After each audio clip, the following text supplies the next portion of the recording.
Assalamualaikum warahmatullahi wabarakatuh. Ketika saya masuk Islam, memeluk agama yang baru, saya punya banyak sekali kesulitan untuk memahami Islam.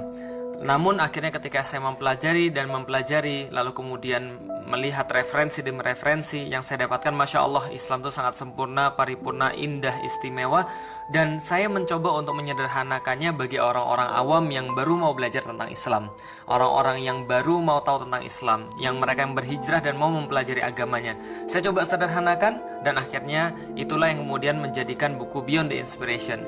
Saya buat dari hal yang sangat sederhana untuk menjelaskan kenapa, why, pertanyaan awal tadi, kenapa sih Islam bisa jaya di masa yang lalu dan sekarang Islam itu terpuruk, dan apa solusinya dan apa harus kita lakukan agar Islam kembali lagi berjaya. Dengan singkatnya, Islam akan berjaya bila pemikiran Islam sudah berada pada kaum muslimin. Itulah yang saya tulis dalam buku saya, Beyond the Inspiration. Bismillahirrahmanirrahim. Assalamualaikum warahmatullahi wabarakatuh. Alhamdulillah, puji dan syukur senantiasa kita panjatkan kepada Allah Subhanahu wa taala. Begitupun juga salat dan salam senantiasa kita curah dan limpahkan kepada baginda Nabi besar Muhammad sallallahu alaihi wasallam. Teman-teman, melanjutkan sedikit sharing kita tentang konflik yang ada di Palestina, yang ada di Baitul Maqdis. Kita sudah sampai pada Kongres Zionis pertama yang diadakan di Basel pada tahun 1897, yang akhirnya memberikan sebuah kesimpulan bahwa mereka harus mendirikan sebuah negara Yahudi, persis seperti yang ditulis oleh Theodor Herzl dalam bukunya Der Judenstaat.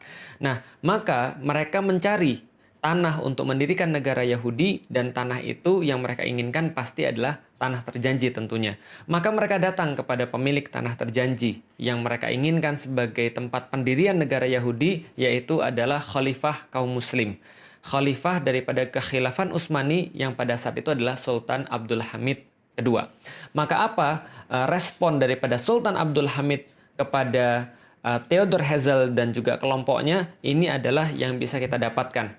Maka Sultan Abdul Hamid tidak ingin menemui Herzl, lalu mengirim pesan kepadanya, beritahu pada para Yahudi yang tidak sopan itu bahwasanya hutang-hutang Utsmani itu bukan merupakan perkara yang hina.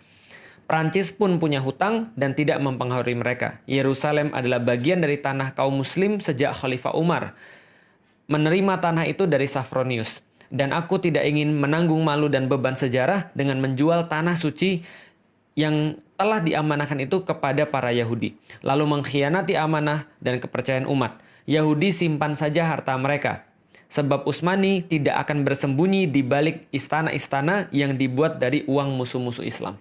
Jadi teman-teman sudah tahu juga bahwa Utsmani pada saat itu berada dalam kondisi yang sangat-sangat decline, menurun, hutang-hutangnya banyak, dan mereka tidak memiliki cash flow yang baik. Maka orang-orang Yahudi itu datang dengan menawarkan uang untuk mereka, dan itu adalah respons daripada Sultan Abdul Hamid pada 1987. Tapi tentu saja Yahudi tidak akan pernah menyerah, gitu kan ya, ketika mereka 1897. Jadi Yahudi tidak akan menyerah. Maka dia datang lagi pada tahun 1901 untuk menawarkan lagi kepada Utsmani sebuah penawaran yang lumayan bikin ngiler ya teman-teman sekalian ya. Yahudi kembali, maka mereka nggak main-main. Maka mereka menawarkan pada Sultan Abdul Hamid itu sekitar 150 juta pound sterling di masa itu. Nah, kalau sekarang itu kira-kira setara dengan 305 triliun ya, triliun rupiah minimal. Lalu kemudian diberikan lagi bonus kalau misalnya Sultan Abdul Hamid mau memberikan beberapa bidang tanah kepada orang-orang Yahudi untuk mendirikan negaranya itu, maka mereka memberikan bonus membangun Universitas Utsmani dan memberikan juga kapal perang kepada orang-orang Utsmani. Karena mereka sudah punya sponsor, kita tahu namanya Lionel Walter Rothschild, atau yang dikenal dengan Sir Lord Rothschild itu.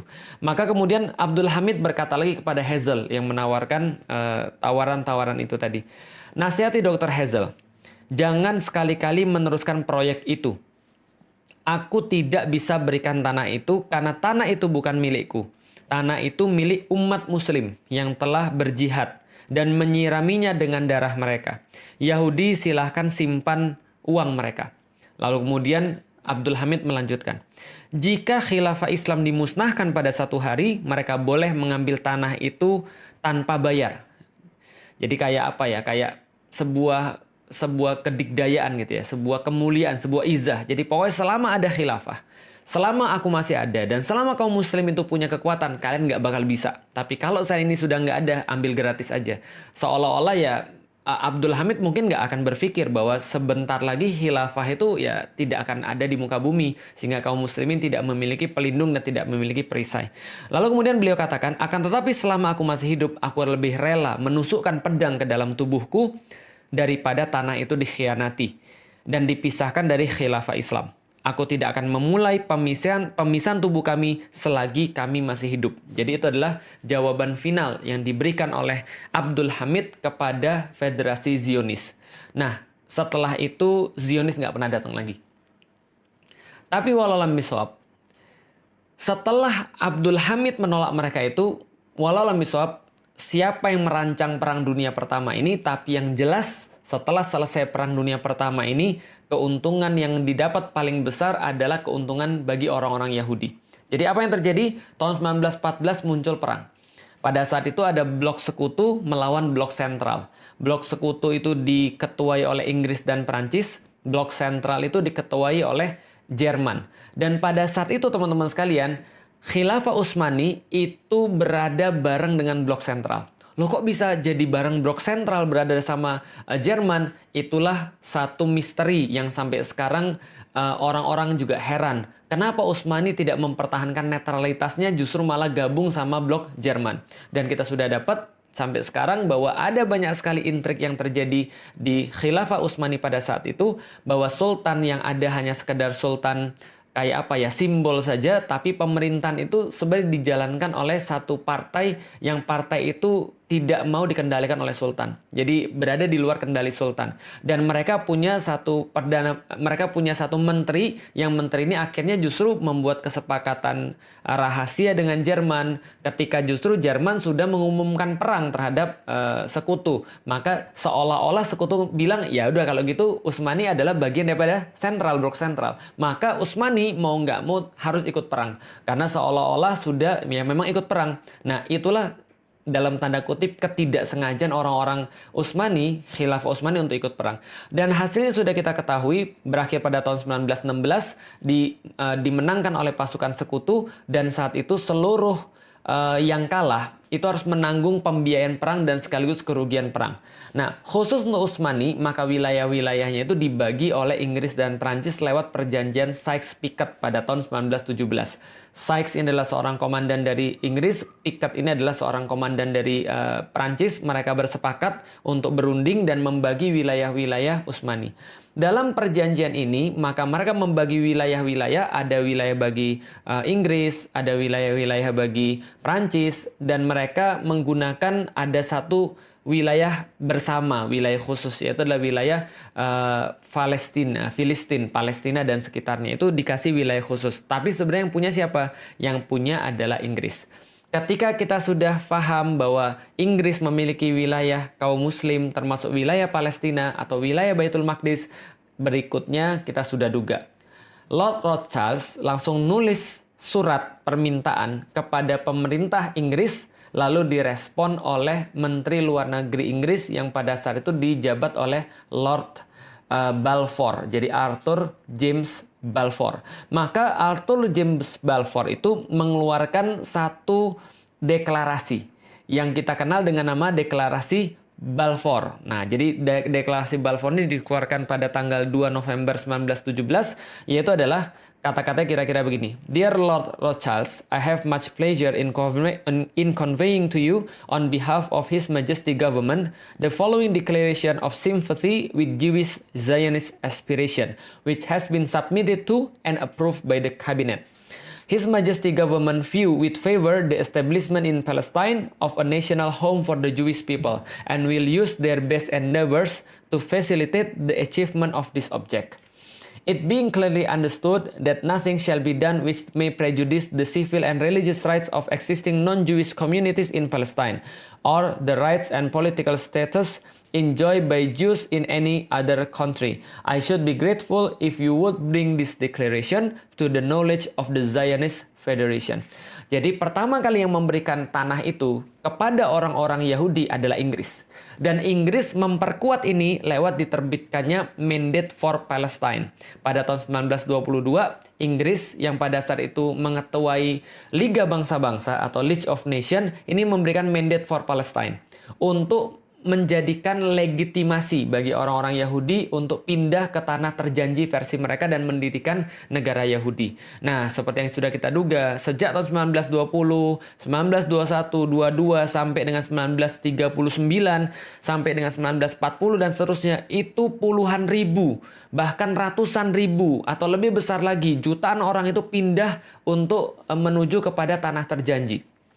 Yaitu adalah tanah yang diberikan oleh Inggris kepada orang-orang Yahudi. Dan apa yang kemudian berikutnya terjadi? 29 November 1947, pasca Perang Dunia Kedua, di mana pemimpin dunia sekarang sudah berganti, awalnya adalah Inggris berganti menjadi Amerika, maka Amerika mengubah dari Liga Bangsa-Bangsa, daripada League of Nations menjadi United Nations, menjadi Persekutuan Bangsa-Bangsa, PBB. Maka PBB inilah yang akhirnya seolah-olah menjadi penengah untuk menyelesaikan konflik yang ada di Palestina. Mereka bilang, kalau gitu kita bagi dua aja. Ini perampokan yang sangat luar biasa. Penjajahan yang di awal diamini oleh PBB adalah penjajahan atas negeri Palestina, penjajahan atas negeri Baitul Maqdis. Kenapa? Karena mereka langsung membagi wilayah menjadi dua, ada wilayah Israel yaitu ada 55% daripada tanah Palestina, sedangkan 45% diberikan kepada orang-orang Arab. Itu adalah usulan daripada PBB, namanya UN Partition. Partisi yang diberikan oleh PBB pada tahun 1947 tanggal 29 November. Nah, ini adalah satu penjajahan dan satu perampokan yang besar. Menindaklanjutin itu semuanya, orang-orang Israel kemudian mendirikan negara Yahudi. Jadi Israel Declaration on a Jewish State. Jadi mereka akhirnya memenuhi apa yang mereka inginkan. Mereka bentuk Der Judenstaat pada tanggal 14 Mei 1948. Di mana Perdana Menteri pertamanya adalah David Ben Gurion. Maka pada tanggal itu didirikan negara Yahudi, negara Israel. Dan sekaligus menjadikan Palestina stateless. Menjadikan Palestina itu tidak punya negeri, tidak punya hak sebagai manusia. Karena itulah apapun yang mereka lakukan senantiasa pasti mereka yang salah. Kenapa? Karena mereka tidak diakui oleh hukum internasional. Yang diakui adalah Israel oleh PBB. Siapa yang memerintahkan? Amerika. Dari sini teman-teman sudah tahu bahwa siapa bapaknya Israel atau negara Israel laknatullah itu, siapa yang kemudian menjadi bapak daripada negara penjajah yang bengis itu? Yang menjadi bapaknya adalah Inggris. Yang menjadi ibunya siapa? Yang menjadi ibunya adalah Amerika. Lalu siapa yang menjadi bidannya? Bidannya adalah PBB. Sehingga kalau kita tahu semua itu, nggak mungkin Inggris, nggak mungkin Amerika, nggak mungkin PBB akan menguntungkan bagi orang-orang yang terjajah di Palestina. Pasti mereka akan menguntungkan anak mereka yang mereka lahirkan, yaitu Israel itu tadi. Jadi kalau berharap pada mereka ya, itu sama aja kayak Anda berharap mimpi di siang bolong kan gitu kan ya. Nah, setelah itu kemudian banyak sekali kemudian protes daripada orang-orang Arab pada saat itu dengan keberadaan Israel, lalu diakhiri dengan perang 6 hari. Perang 6 hari ini secara ajaib keroyokan daripada Syria, Irak, Yordan, Saudi, Mesir itu dimenangkan oleh orang-orang Israel secara ajaib. Tapi yang terjadi sebenarnya adalah ya pengkhianatan kaum muslimin, pengkhianatan penguasa-penguasa negeri kaum muslimin. Mereka seolah-olah ingin mengenyahkan Israel, tapi sebenarnya mereka hanya punya kepentingan masing-masing. Pengkhianatan penguasa Mesir, pengkhianatan penguasa Yordan, dan seterusnya. Sehingga waktu itu justru orang-orang Israel mengukuhkan satu mitos bahwa mereka itu tidak pernah terkalahkan. Kaum muslimin hancur, dan kemudian seolah-olah Israel tidak tersentuh, dan menjadilah kita seperti sekarang. Nah, teman-teman bisa lihat, ini adalah wilayah pada tahun 1946. Jadi yang paling kiri itu adalah ketika PBB belum mengumumkan, sebelum PBB mengumumkan berdirinya negara Israel, itu yang warna putih adalah pemukimannya orang-orang Israel. Lalu yang di sebelahnya adalah wilayah tahun 1947 ketika PBB mengumumkan berdirinya negara Israel. Perampokan terbesar. Lalu kemudian sebelah kanannya lagi wilayah setelah tahun 1967. Setelah perang 6 hari yang direkayasa tadi dan pengkhianatan para penguasa-penguasa muslim terhadap umat muslim sendiri di seluruh dunia. Dan yang sebelah kanan adalah tahun 2000. Setelah resolusi-resolusi PBB, perjanjian-perjanjian yang berusaha dibuat yang kayaknya menguntungkan selalu bagi orang-orang Yahudi, Israel, dan mereka juga senantiasa untuk mengingkarinya, janji lalu berkhianat. Ya, kita sudah tahu seperti apa kelakuan mereka dari dulu. Setelah perjanjian-perjanjian damai itu, wilayah kaum muslimin semakin berkurang dan wilayah mereka terus bertambah. Itu yang terakhir tahun 2000. Tahun 2020, 2021 lebih parah lagi daripada semuanya itu.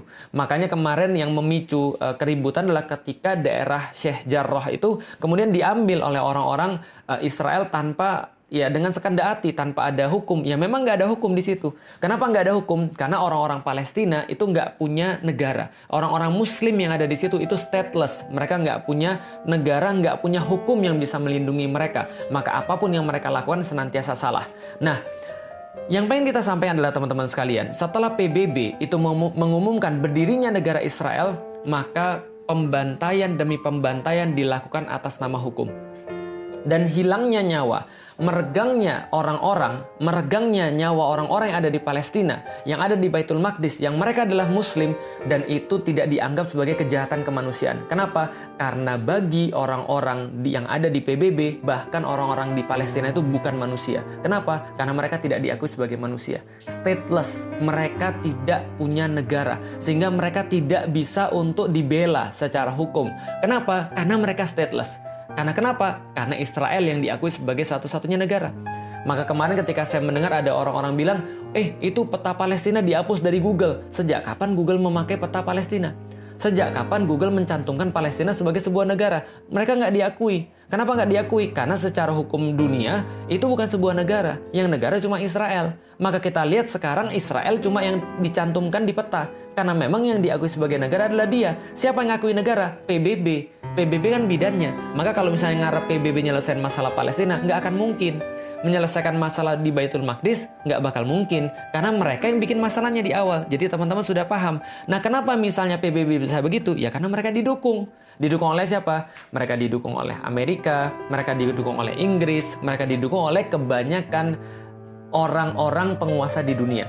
Sementara orang-orang Muslim penguasa-penguasanya hanya bisa diam melihat hal yang seperti ini.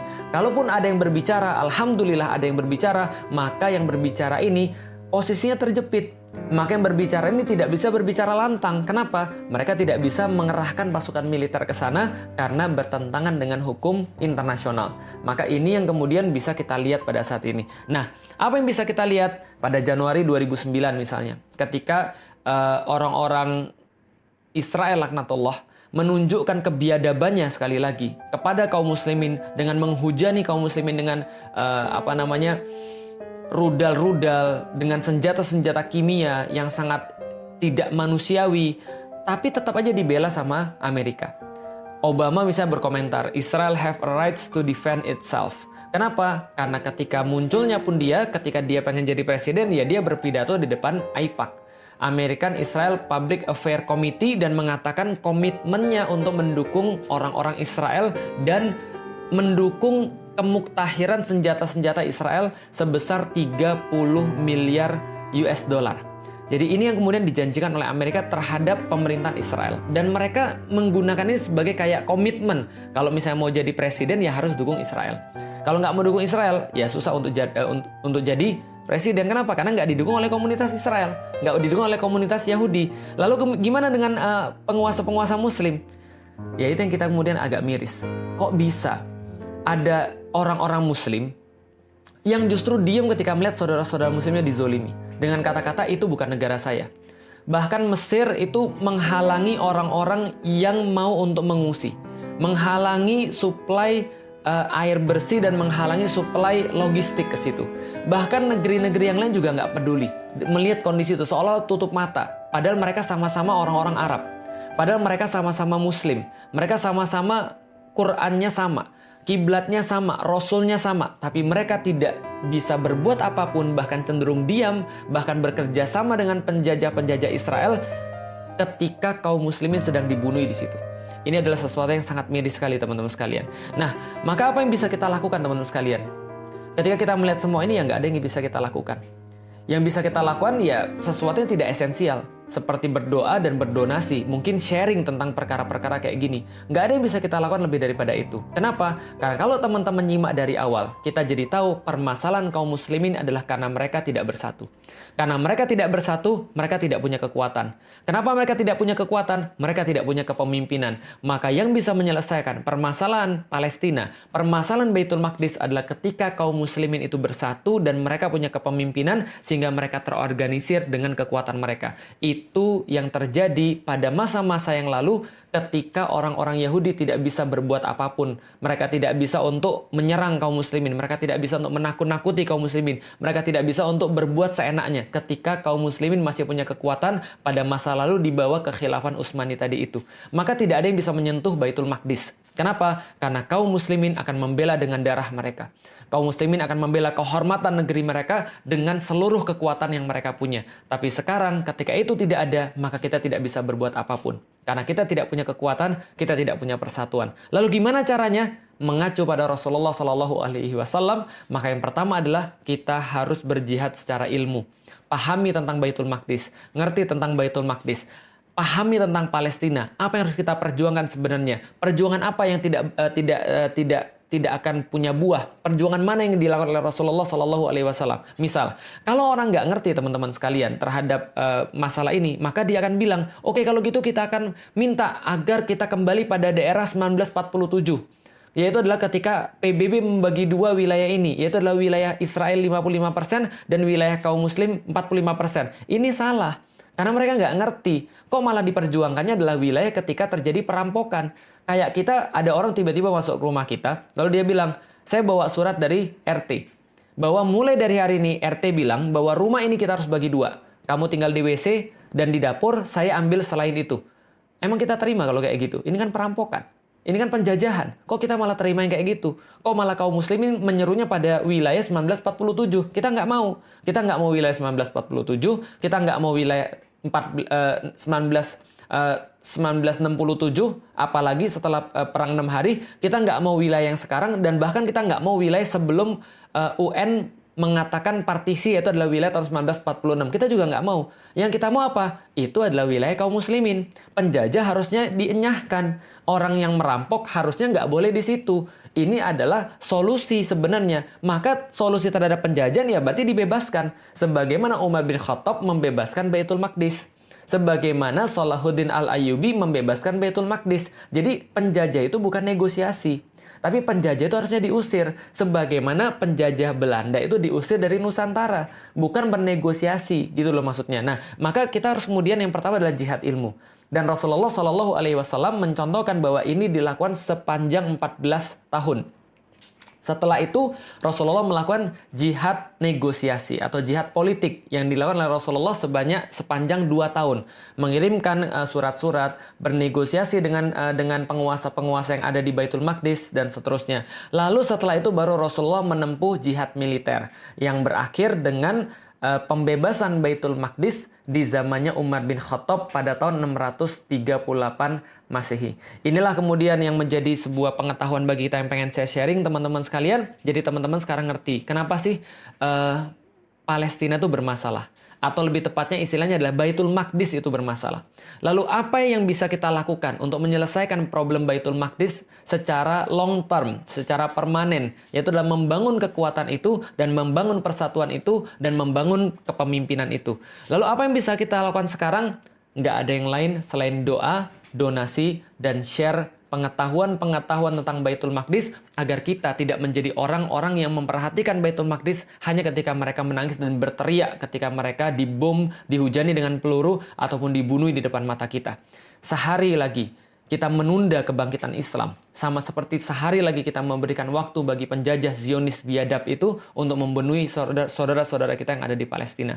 Karena itulah teman-teman sekalian, ini yang bisa kita lakukan. Berdoa, berdonasi, dan sharing pengetahuan-pengetahuan yang ada di kita semuanya. Dan Allah Subhanahu wa Ta'ala mungkin pada tahun ini memberikan kita sebuah pelajaran yang sangat berarti. Agar kita tuh noleh kepada mereka. Di tengah-tengah kesibukan kita, itikaf, menikmati sajian-sajian Ramadan. Tapi Allah bilang, lihat loh ada saudara-saudara kalian itu. Yang saudara-saudara kalian tuh tertindas. Yang saudara-saudara kalian tuh terjajah. Mudah bagi Allah untuk membebaskan mereka. Tapi bukan itu ceritanya. Ceritanya adalah bahwa Allah memberikan kesempatan pada kita untuk muncul kesatria-kesatria di antara kita. Memperhatikan mereka. Senantiasa mengisi hati kita dengan Baitul Maqdis, kiblat pertama kita. Supaya besok-besok ketika diperlukan kemudian perjuangan-perjuangan yang lebih besar, maka kita sudah siap dengan ilmu-ilmu dan sakofah kita tentang Baitul Maqdis. Artinya teman-teman sekalian, kalau memang kita merasa sedih, kalau memang kita merasa marah, kalau memang hati kita tercabik-cabik, kita bisa menggunakan apapun yang kita punya. Kalau kita nggak bisa donasi, minimal kita berdoa. Kalau kita bisa berdonasilah dengan harta terbaik yang kita punya. Tapi kalaupun kita sudah melakukan semua itu semua tidak cukup. Melainkan kita harus untuk mempelajari, kita harus untuk mengerti, memahami, dan kemudian menyebarkan sampai orang-orang paham dengan sakofah yang benar tentang Baitul Maqdis, hingga kita bisa berpindah kepada tahapan-tahapan selanjutnya. Wallahu a'lam bishawab. Teman-teman sekalian, semoga bermanfaat. Assalamualaikum warahmatullahi wabarakatuh. Assalamualaikum warahmatullahi wabarakatuh. Saya masuk Islam pada tahun 2002 karena pertanyaan kenapa. Kenapa sih Tuhan itu harus Allah? Kenapa sih Rasul itu harus Muhammad? Kenapa sih agama itu harus Islam? Dan kenapa sih saya harus masuk Islam? Karena saya masuk Islam dengan pertanyaan kenapa, maka pertanyaan pertama yang saya tanyakan ketika saya masuk Islam juga kenapa? Kenapa sih Islam yang begitu hebat yang saya temukan ini, Islam yang begitu indah yang saya temukan ini, ternyata pada kejadiannya, pada faktanya tidak seperti teorinya.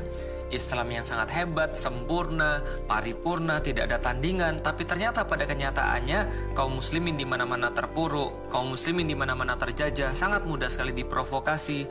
Mereka punya mental yang buruk, mereka punya skill individu yang tidak baik, mereka juga tidak bisa dipercaya. Inilah yang saya jawab dalam buku saya Beyond the Inspiration. Why?